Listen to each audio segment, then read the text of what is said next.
What's going on? I've had some people commenting wanting me to do an oil change or show them how to do an oil change on my 21 CRF250R, and that's what I'm going to do right now. Make a quick video, so let's get started. All right, here she is, a 21 CRF250R. She's a little dirty. We went riding yesterday, but it's around 5 hours since the last oil change, so we're going to go ahead and change that oil along with the filter. First thing I like to do is give it a quick start and warm it up a little bit. Let her warm up a little bit.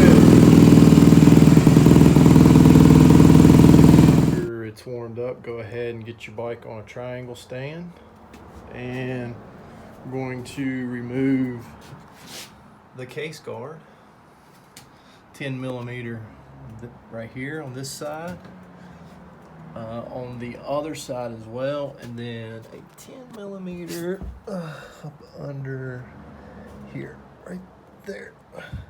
So let's do that.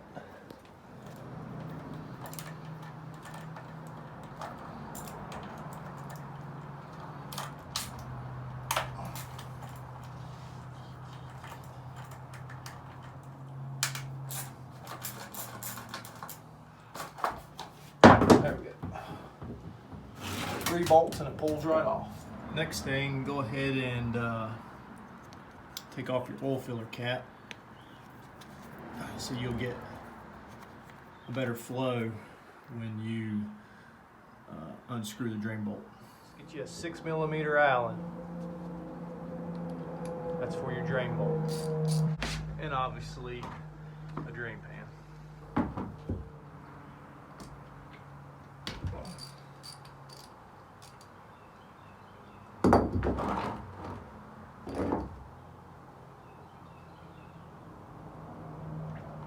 And there she goes. You're going to want to go ahead and let that drain out as much as possible.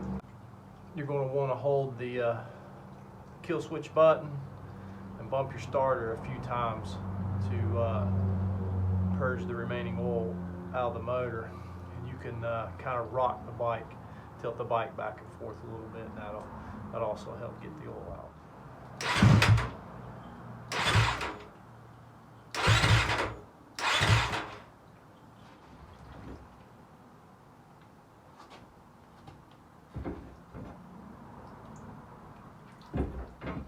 Now, with all the old oil out of the motor, go ahead and put your drain bolt back in.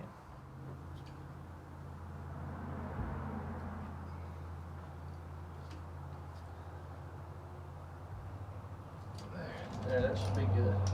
Now we want to go ahead and remove the oil filter cover, to 8 millimeter bolts, and let's pull that on off.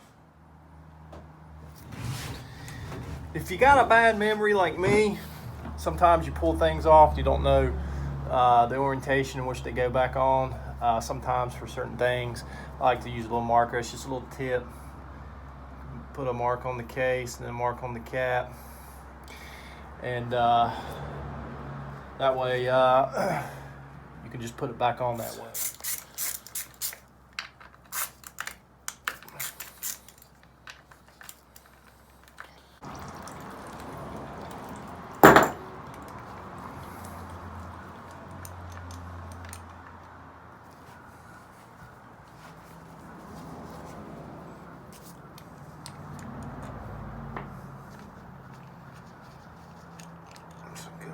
And pull this out.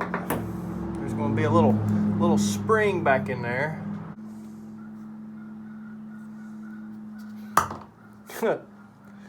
Go figure. Well, I'm fishing for it now.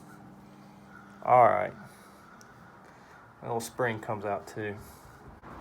There's usually a little bit of oil left in there. I just go ahead and soak it up with the rag. Now you see when I pulled the cap off, it can only go one way, back on one way. There's a there's a hole right there that lines up for one of these oil holes right here. So that's how your oil circulates. So so it wouldn't be good if you installed it the other way. Just make sure, and like I said, if you put a mark on it, you can't get it wrong, but even if you don't and you got some mechanical knowledge, you'll immediately see that that hole right there lines up with this hole right here, and that's just the way it's got to go to be able to circulate the oil. Next thing, new filter. The rubber gasket has got to go on this end like this, like that. That's how it's got to go on.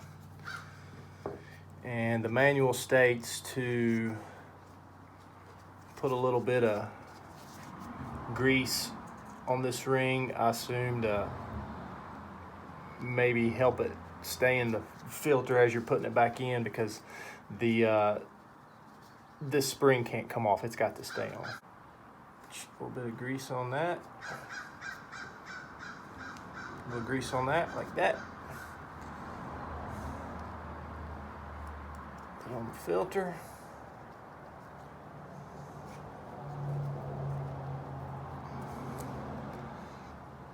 Rubber end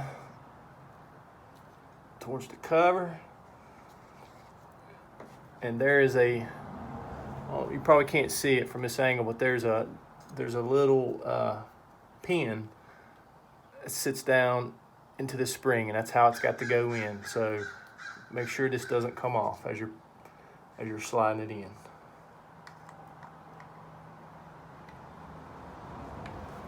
You'll know when you got it on because you can push on the cap like that, and there's some spring resistance. It's spring resistance and some tension. So once that's on, go ahead and get your screws back on.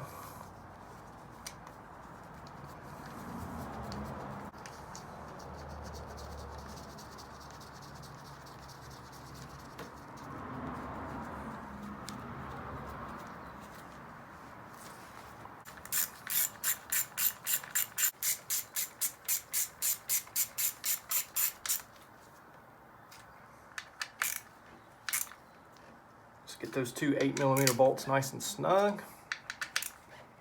All right. Now before I put my oil in, I like to go ahead and put the case guard back on. We're gonna pop that back on, then we're gonna fill it full of oil. Okay, with just the oil change, it's 37 ounces. With the oil and filter change, it's 38 ounces. And I like to use what the manual, the factory manual, wants you to use this GN4 10W30. So I'm going to go ahead and measure out 38 ounces, and we'll get it into the pipe. And she goes. I'll try to do this one-handed without being messy.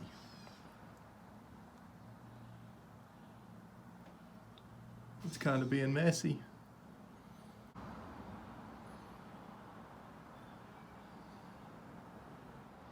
Lastly, oil filler cap. Put that on. Finger tight. You're good to go. One thing I'd like to add is go ahead and get you a notebook. I like to do this and make a just a service log. Record the date, the hour on your hour meter, and whatever you did. It's an easy way to just keep track of your oil and air filter changes, because sometimes you ride and you don't, you might forget how long you've been on an oil change or an air filter change. Of course, usually inspect your bike after each ride, and you look at your air filter and bleed your forks and things like that. But this is certainly handy to just start doing this as a general practice on any of your machines. So I just wanted to add that in there.